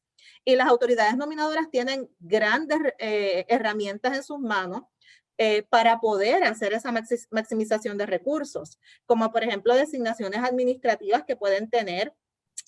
Ahora la ley 8 permite hasta la movilidad interna dentro de las agencias gubernamentales, que tú puedes tener, ¿verdad?, recursos en otras áreas donde puedan prestar mejores y mayores servicios. Sí. Así que en ese sentido, ahí sí nosotros, ¿verdad?, hacemos ese gran llamado a las autoridades nominadoras, pero también recabamos en la responsabilidad de los empleados. Los empleados gubernamentales tienen que saber que es un servicio al pueblo de Puerto Rico y que ese servicio al pueblo de Puerto Rico tiene que ser un servicio de máxima calidad, como yo le llamo un servicio al cliente.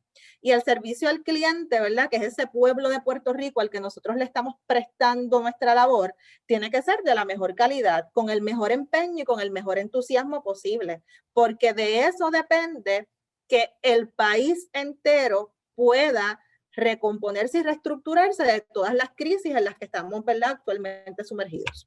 Señora Contralora, ¿usted cuenta con los recursos que necesita?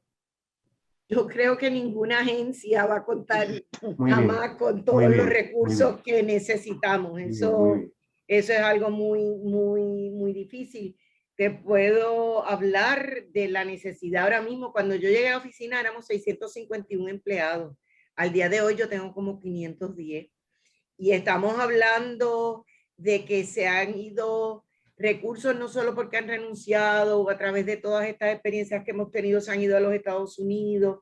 La realidad es que con estos programas y esta idea de que el gobierno hay que hacerla más pequeña y vamos a sacar a los empleados con prerretiros y programas adelantados de retiro, hemos perdido en muchas ocasiones lo que es la memoria institucional, esa experiencia que solo los años y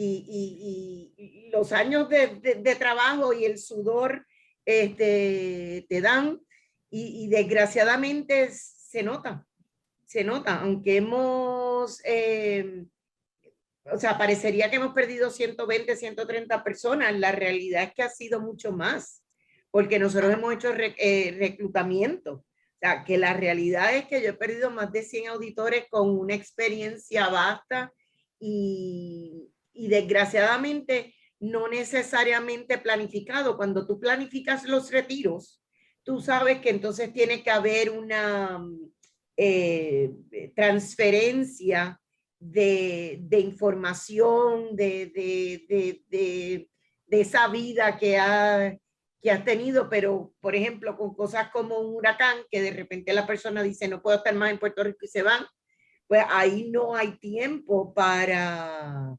verdaderamente tú planificar ese retiro, pero ciertamente jamás tendremos la cantidad, cada vez y ahora más con todos estos fondos federales que se le han asignado a Puerto Rico, se hace sumamente difícil. Estamos hablando de un presupuesto del Fondo General de 9,000, 10,000 millones. Añádele a eso todos los fondos federales y estamos hablando de que, por ejemplo, y desde nuestro punto de vista, y aunque los federales tienen responsabilidad primaria por auditar esos fondos que se asignan, ellos esperan de nosotros que nosotros también los veamos. Así que estamos hablando de auditar 30,000 millones de dólares, que es imposible con la cantidad de personas que nosotros tenemos. Y yo creo que de ahí que es tan importante que todos trabajemos juntos, porque cada una de nuestras entidades, y estoy hablando primero, claro está, de las entidades fiscalizadoras, pero de que trabajemos juntos, de que no dupliquemos el trabajo, de que seamos lo más eficientes posible. Ninguna de nuestras agencias y ninguna de nuestras oficinas es más importante que la otra. Todas proveemos un poco más a esta lucha contra la corrupción. Todos tenemos algo bueno que aportar, y en la medida que trabajamos juntos, pues podemos ser mucho más eficientes y eficaces. Ahorita estaban hablando, y esto es bien importante que yo creo, siempre yo hablo de la prevención y de los adiestramientos que nosotros damos, pero me parece que hoy más que nunca, es tan importante el orientar al pueblo, porque desgraciadamente, ya sea por la prensa o por los casos que se han dado, hoy en día tú miras mal para el lado izquierdo y ya el pueblo de Puerto Rico está esperando que eso sea corrupción. Y tenemos que separar lo que es corrupción porque hiciste fraude, porque tuviste la intención de defraudar, de la diferencia a tú haber cometido un error, ya sea por falta de conocimiento, por necesidad y rapidez de querer hacer la cosa, o punto. Somos seres humanos, señores. Y eso yo creo que siempre, y de ahí que nuestra independencia y objetividad nos requieren que nos acordemos. Somos todos seres humanos y no somos perfectos. Y en la medida que estemos pidiendo y solicitando a la gente perfección, no vamos a poder ni dar pie con bola con la lucha ante la corrupción. Tenemos que separar lo que es la paja de lo que es, se me olvidó ahora lo otro, pero lo que es importante y lo que no es importante. Y ciertamente hay cosas que a veces uno puede pensar, ay, mira todo el dinero que se está invirtiendo en esta investigación. Hay momentos en que sí, que es importante. Yo creo que tenemos que acordarnos de la ciudad de Nueva York, que aquí se habla mucho y a la gente le encanta decir, pero yo no lo veo. Tenemos que empezar con esta teoría de la ventana rota.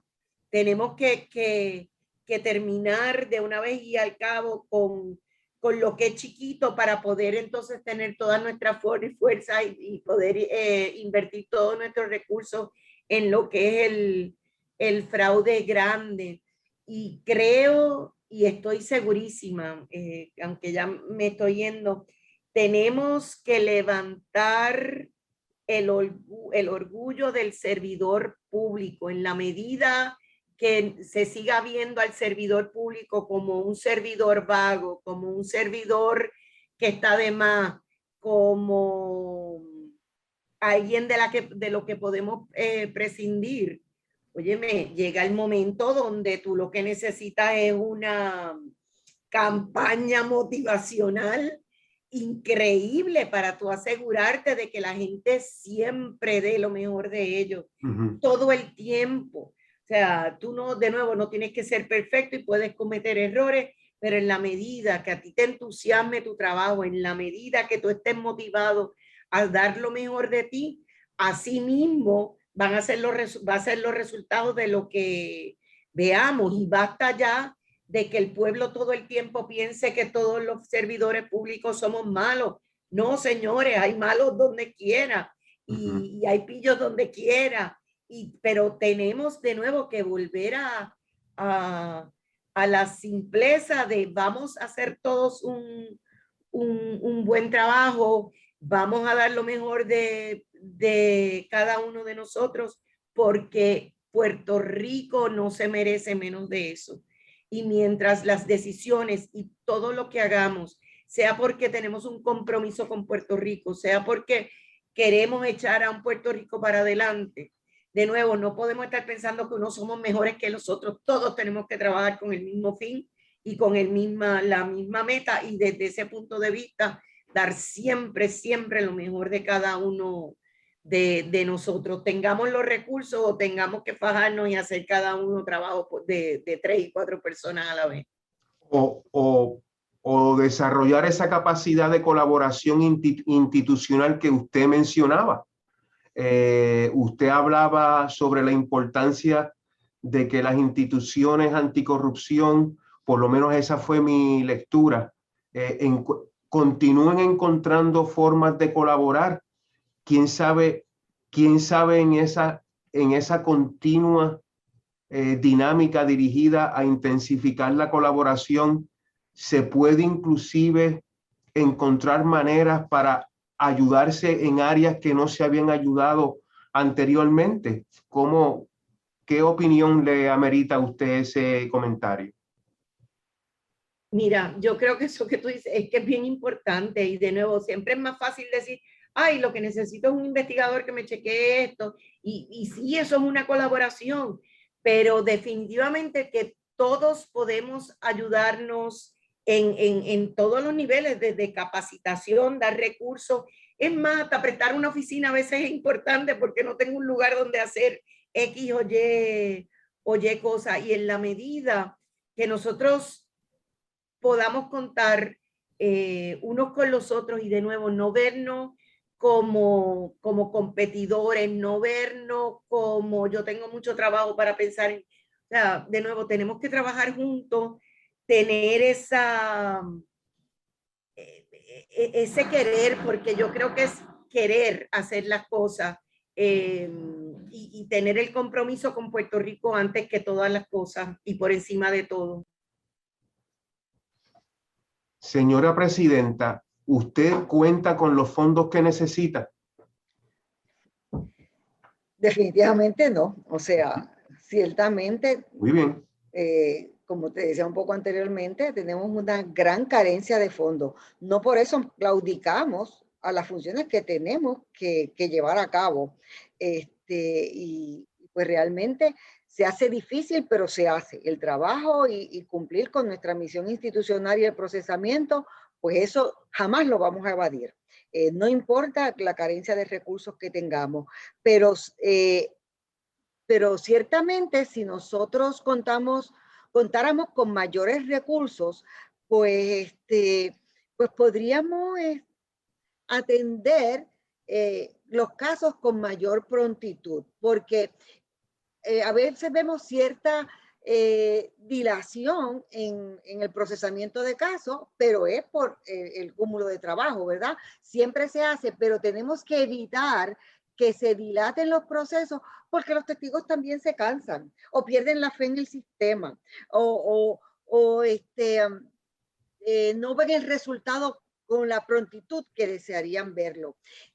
Así que, pues ciertamente el recurso económico, fiscal es importantísimo, pero mira, no todo está perdido aún cuando sentamos que es desalentador, que es frustrante muchas veces porque no avanzamos como quisiéramos, pues tenemos que pensar que no todo está perdido. Y una gran aportación de este grupo creado primero pues por acuerdo entre las agencias fiscalizadoras y luego por el Código Anticorrupción es el compartir información dentro de los grados, obviamente, que nos permita la ley, ¿verdad?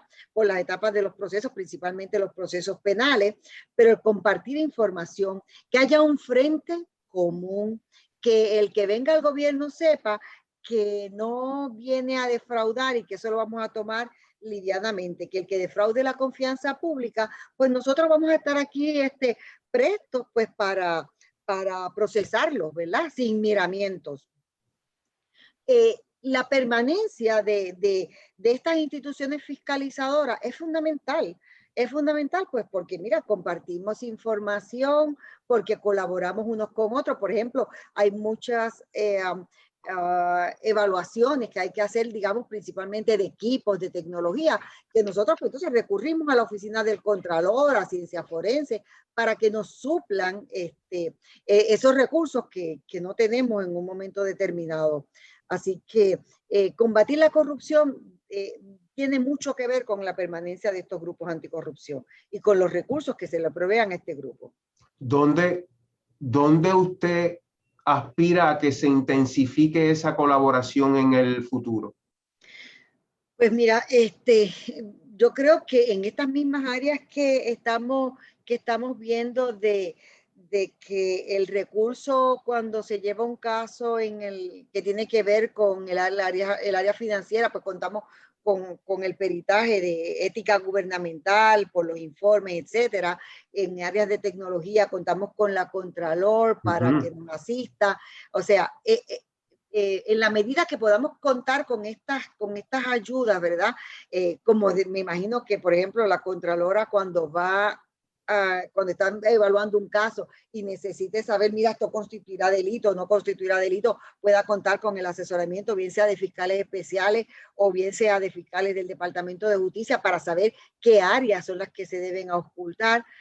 Esa colaboración intergubernamental de este grupo es fundamental, porque a veces una cosa sencilla, inclusive también podría dañar un caso, si no lo enfocamos o si se entrevista, digamos, un ejemplo sencillo, si se entrevista a una persona que puede ser, ¿verdad? Una persona que posiblemente pueda ser procesada y no se entrevista siguiendo el rigor legal, pues esa entrevista puede incidir en que posteriormente no se pueda procesar la persona, porque no se hicieron advertencias de ley, porque no se siguió. Así que es importante, porque cualquier tecnicismo puede hacer que un caso se caiga. Por lo tanto, es importante que la Contralora, cuando está investigando asuntos que podrían culminar en etapas penales, cuente con el asesoramiento, bien sea de un fiscal especial independiente o de un fiscal de justicia, para decir por dónde debe ser el camino a recorrer, ¿verdad? Sí. Igualmente, cuando hablamos de aspectos económicos, que Ética nos diga, pues mira, de los estados financieros surge tal situación. Si esa colaboración se sigue dando así, esa interacción intergubernamental, pues vamos a ver que vamos a seguir prosperando en los casos. Yo creo que hay que integrar ahí, disculpe, yo creo que hay que integrar ahí también a la oficina del inspector general. Yo creo que esa oficina, debido a su cercana integración al recurso humano de la rama ejecutiva especializado en auditoría interna, es una, y debido a su deber ministerial de explorar y desarrollar el tema de la eficiencia y la efectividad, yo creo que es una institución que acumula conocimiento, que ya ha generado experiencia preventiva, experiencia fiscalizadora, Y nada, que cualquier proyecto que adelante la calidad del modelo anticorrupción de Puerto Rico solamente va a resultar en el bienestar de la sociedad puertorriqueña y ciertamente del servicio público. Señor director, ¿la OEG cuenta con los recursos necesarios? En la misma línea de las compañeras, pues no, obviamente la oficina no está exenta de igual de los cambios. Obviamente un presupuesto mayor que pudo haber tenido hace 10 años atrás, pues no le reduce $2 millones, $3 millones, a lo que representa ese costo al presente, Sí. pues la reducción es mucho más que decir 2 millones en cuantía, y en proporción es mucho más la reducción. Y al igual también los cambios de personal, desde un momento quizás llegar a tener el número más alto de 160 empleados, ahora rondamos los 120. O sea que también ha habido una merma de empleomanía en la oficina que ayuda directamente a esa toma de decisiones. Y resumiendo lo que dicen las compañeras de grupo, tenemos también una tarea de cómo estas mentes históricas de la agencia, que yo creo que yo puedo identificar que todas las agencias siempre han tenido a alguien que de uno de mencionarle un detalle, mueve esa computadora mental y dice, sí, eso pasó en tal, y le trae a uno la idea, y vamos a buscar este caso que puede estar. Nos toca que esas personas que tenemos, y eso es parte de los recursos, que sabemos que algunos los podemos planificar y otras salidas no se pueden planificar, que esas que se pueden planificar, ir trabajando la transferencia del conocimiento para que quien se quede pues pueda tener esa idea, y al menos estas agencias que estamos aquí, que son agencias a término, tenemos esa ventaja sobre otras agencias de que pues corren cada 4 años, cada 6 o menos de 4 años. Al menos aquí en estas agencias que estamos hoy, en este conversatorio, pues tenemos un término y eso nos ayuda a ir trabajando esa política pública que con los recursos menguados, pues nos obliga a rehacernos en la mente cuál va a ser nuestro trabajo a largo plazo. Como bien mencionaron, no se claudica a la función de gobierno, la hace un poco más difícil, la hace un poco más cuesta arriba, pero nos toca a nosotros pues desarrollar un ingenio para decirlo, vamos a trabajar de esta forma, con este componente, conociendo que no tenemos los recursos necesarios o que deseamos, y es una política que se escucha mucho de hacer más con menos, y en efecto se convierte en realidad con nosotros. Puerto Rico está en un proceso de reconstrucción, director, y usted, en su formación como administrador público, la señora Contralora, la señora Presidenta, por su experiencia administrativa y su experiencia en materia de política pública. Hoy yo creo que entre las cosas que hemos aprendido es que la corrupción es un problema complejo, es un problema dinámico, es un problema que incorpora factores sociales, económicos y políticos, incorpora problemas administrativos y organizacionales. Y también yo creo que hemos aprendido que el volumen de las transacciones, la intensificación de las transacciones del trámite, del movimiento del capital, también puede ser ocasión para corrupción. ¿Cómo usted conceptualiza? ¿Cuál es su visión con respecto a el rol, el alcance de la Oficina de Ética Gubernamental en el futuro, a corto y mediano plazo, en el futuro a corto y mediano plazo contra la corrupción? ¿Cómo usted ve la OEG en su movimiento? La OEG o la agencia, quizás en este caso nosotros, es ocupar los espacios y ver el momento en hacernos sentir que estamos con nuestras dos políticas activas, que obviamente la oficina no quisiera procesar a nadie, ese es el fin de todo. Uno quisiera que la política de prevención calara tan hondo y que las personas no llegaran a cometer un acto de corrupción. Conocemos que la realidad humana pues desvía a ciertas personas, y obviamente el mundo nunca será perfecto.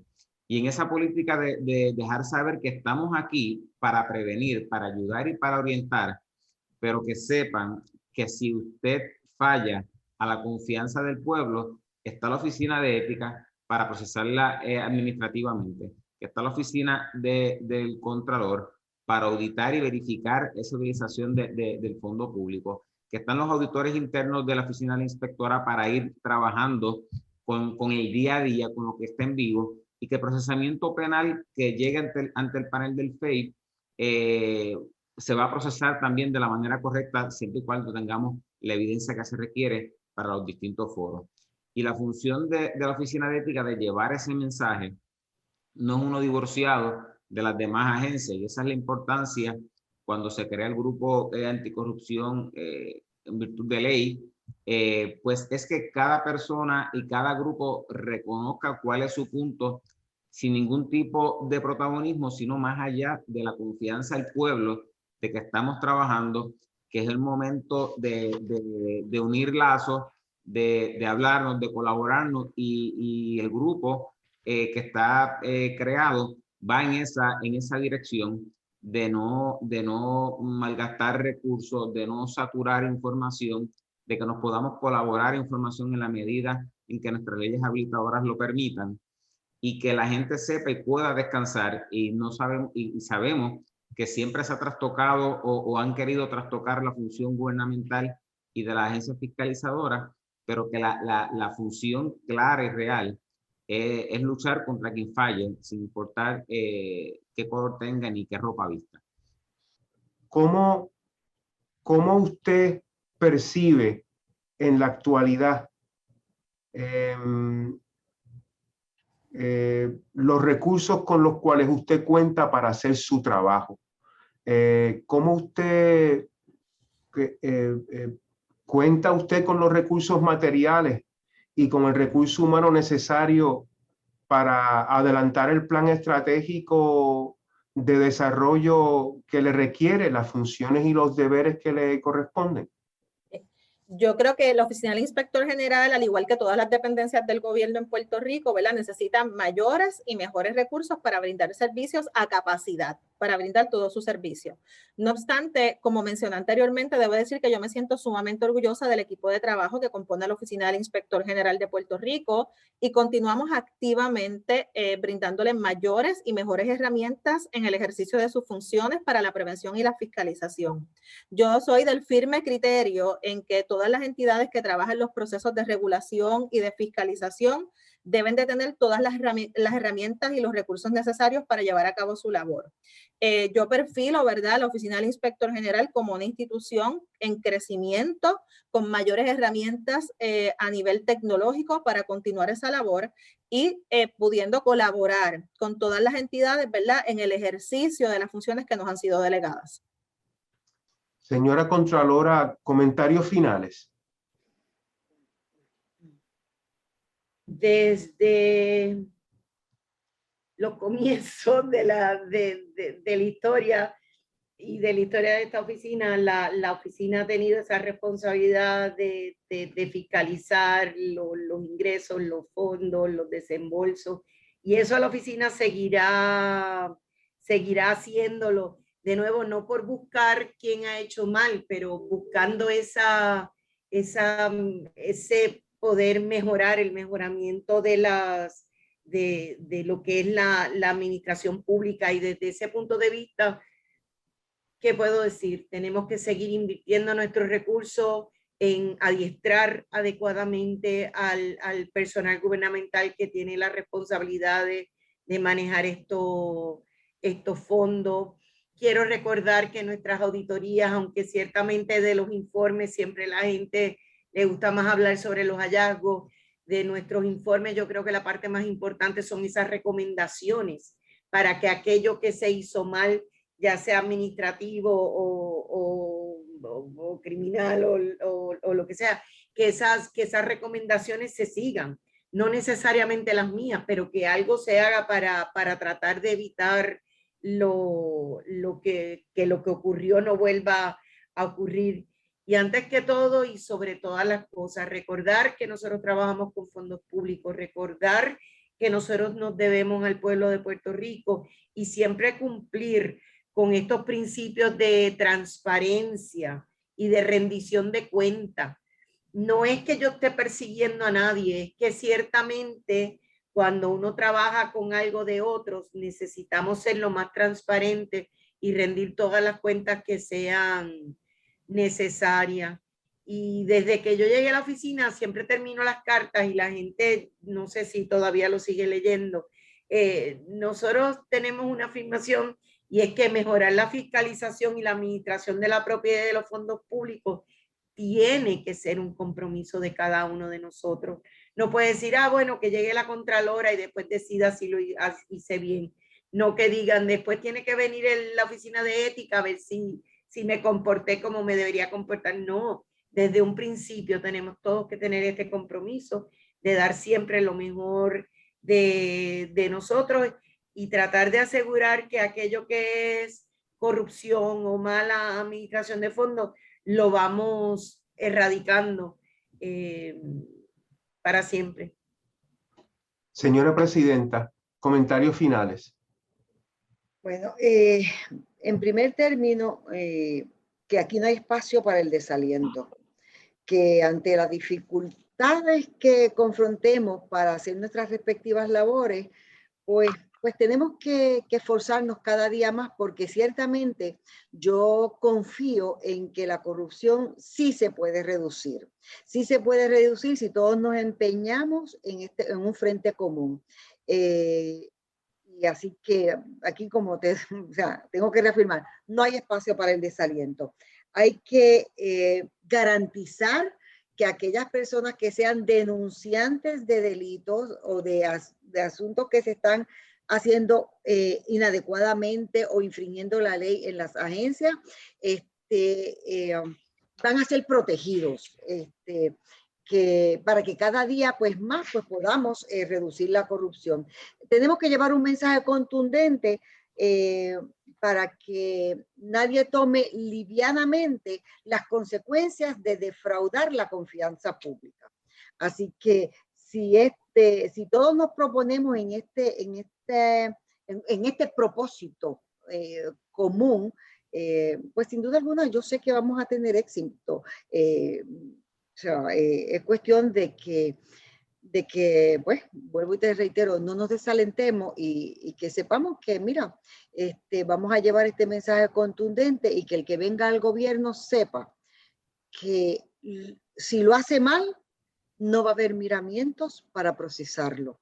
Tenemos que volver al servicio público, de que la gente sienta que es un servicio público honesto, que en su inmensa mayoría lo es así. La inmensa mayoría de los servidores públicos son honestos, pero lamentablemente por las acciones de algunos, pues se crea esa desconfianza pública.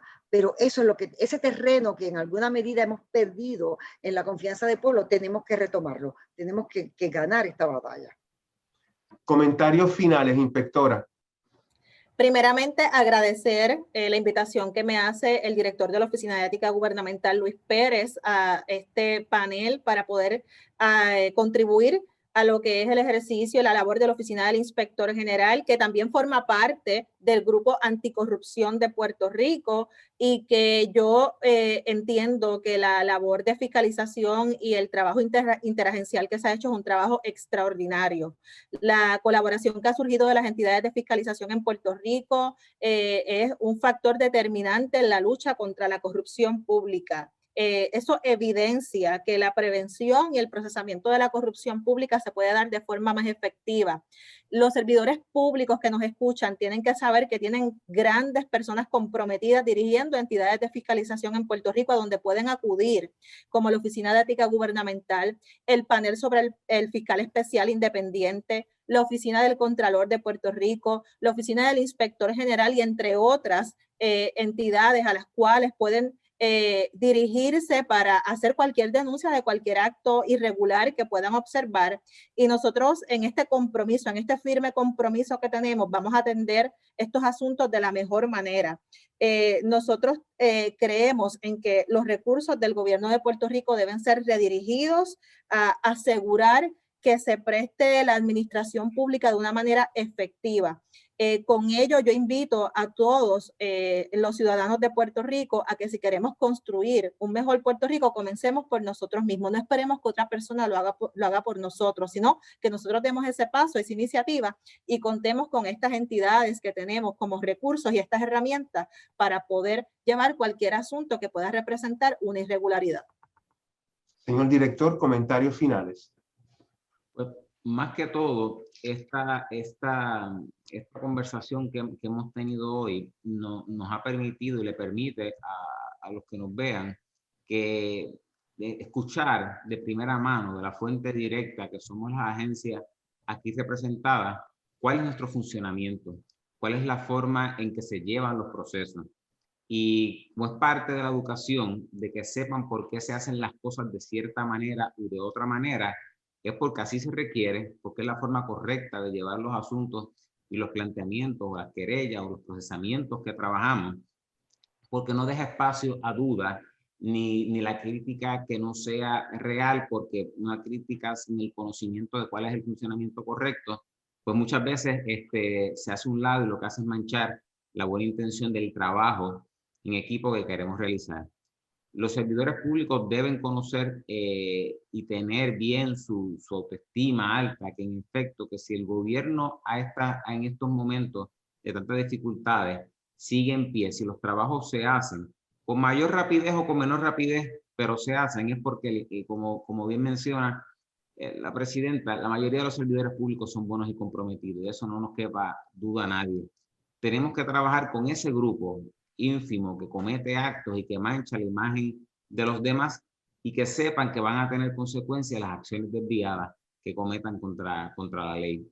Y el mensaje que queremos decirle en esta oportunidad es que nosotros somos, como individuos, los que quedamos en el servicio público, los 150,000 servidores públicos que quedan, usted tiene una responsabilidad sobre todas las cosas de velar por las funciones que usted tiene asignadas.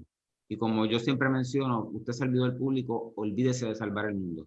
Usted atienda las cosas que tiene ante su jurisdicción. ¿Cuál es su responsabilidad?